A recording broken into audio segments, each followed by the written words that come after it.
ร้องเพลงน้องโบเมนนางฟ้ามิดแอมนั่นคิดว่าไอ้โบมีใคร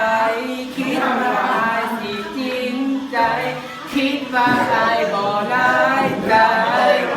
ยอมใจคำว่าแพ้คิดว่าไอ้เกิดอาได้จึงเทให้หมดคะแนนคิดว่าไอ้คงสิแม่คนใจตามหามานานแต่สุดท้าย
เป็นหมอ